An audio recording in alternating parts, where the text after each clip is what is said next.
So the Czechs shock the Netherlands with a dramatic 2-0 win, and Belgium knock out the holders Portugal with a 1-0 victory. Right, so starting off with a great game, Czech Republic versus Netherlands. I thought Netherlands, until that red card, which we'll get onto, had control of the game. They was really aggressive, controlling the play up. They had a lot of chances. Czech Republic did have a few where they countered, and you had like Souček having a few chances just going wide. That guy skying a shot, which he should have really scored. But overall, it was mainly Netherlands on the attack, possession-wise, controlling possession, and Marlon, they was getting in behind a lot, the pie, and they was playing really well, really good, until Ligt handled the ball. And I mean, it's a blatant red. It's a great decision from the referee after going to VAR. A blatant red. He's falling over. Schick could be in on goal, and he swoops it away from him. And it's what changed the game, really, because then obviously Netherlands have to bring on another defender, takes away an attacking player. And yes, they had possession a lot of the time, but it was there for Czech Republic to go and win. And they did that. Great cross into the box. Header, back post, headers it in. Brilliant finish, and it's what Czech Republic deserved in the end. They was brilliant. They stood firm when Netherlands were attacking after that red card, and they pressed well, attacked well, and they got the goal that they deserved. And then later on, Schick, he scores the second. He cannot stop scoring. 4 goals he's got now, only 1 behind Ronaldo. Madness. And now they're going to be against Denmark in the quarter-final. What a game that's going to be. One of them are going to be in the semi-finals. That is mad. You've got Denmark with the spirit they've got, the thing they've been through.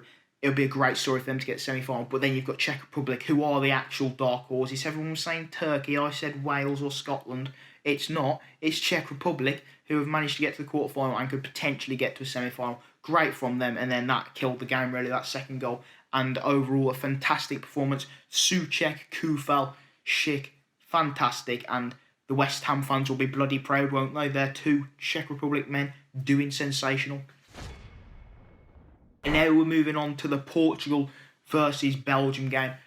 Another match which was not much goals in it, but I thought Belgium at first half definitely controlled. They attacked well, and obviously Portugal did have a few, Jota missing a good chance, but overall they were the aggressive in the first half, and it was that 5 at the back formation which kind of does null Portugal a bit. It kind of keeps them in and makes the other team control them. It keeps them in like a kind of a pen, because Germany did it when they played 5 at the back and it nulled them out and they dominated. But Belgium didn't get in the same amount of goals that Germany did, but they did score an absolute worldie from Thorgan Hazard. Not Aiden Hazard, not his brother, who's a bit chubby now with a massive arse. No, his better brother. Thorgan Hazard, at the moment, is the better brother. Absolutely scenes. People wouldn't be saying that a few years ago when he was playing for, Gladbach, and then Hazard was for Chelsea. Incredible goal, though. What a hit. Knuckleball-esque. It swerves in the air. The way he hits it is fantastic. Incredible goal, and that deserved to be the winner. What a goal to score the winner. Fantastic. Obviously, Portugal did attack in the second half, came out a lot better and performed a lot better than they did in the first half. They hit the post with Guerrero, but overall it just wasn't coming from. Ronaldo didn't really have a good game, obviously. He had a free kick shot, but overall he was poor. Jota was poor, missing a lot of chances. And overall, Portugal lacked that quality. You've got Bruno, who doesn't even start now. He's had an absolute dreadful performance in the Euros. Obviously, for Man United, he's been playing every single game, so it was bound to be that he'd burn out. And obviously, everyone's saying that he's not as good as like people are hyping him up to be. And he's not as good as a De Bruyne, who went off injured. Is he going to get injury prone now? Because De Bruyne's had a few injuries. Is that the end of his tournament? It looks like it. Terrible for De Bruyne, but as I've said, Bruno is not the type of quality of De Bruyne. He's just a little bit below, but he's a good player. And you have to think, since January last season of when he came in, not last season, the Corona season before that, January, he came in and has played pretty much every game apart from Carabao Cup, maybe. And for most of that, until the last few months of this season, that's just gone, he was piling in goals, piling in assists, and carrying Man United up to Champions League positions. But there has inevitably been a drop-off because of the amount of time he's played in the Euros, and now he will get a break, and he got a break being on the bench. But will he come back fit and be back to his best? I don't know. We'll have to see. Man United could have a rough start. You never know. But I think Bruno will benefit from this kind of rest, this small rest. But we'll have to see how he performs in the first few weeks of the Premier League, because he did have a brilliant start to the season. He has dropped off now between the end of the season and the Euros, but can he regain that form?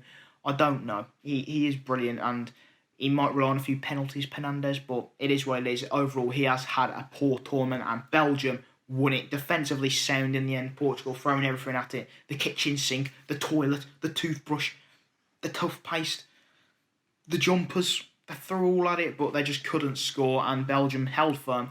Thoroughly deserved it, and now they play Italy. Another banging game. If Belgium managed to go through, or any of these teams, but especially Belgium, they would have beaten Portugal, say if they beat Italy, and then they might have to go and play France. Incredible stuff. And that'll be a cracker. Italy, who looked not at their best against Austria, and Belgium, who overall their defence wasn't tested too much with pace.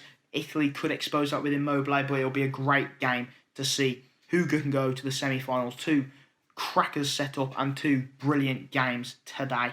So yeah, overall, brilliant performance from Belgium, and absolutely surprised by Czech Republic, but thoroughly deserved after that ridiculous red card. Obviously, I didn't think Netherlands would go too far, because I think against, like, say, France, Germany, they're a lot poorer then, and they've got Frank de Boer, who's an awful manager.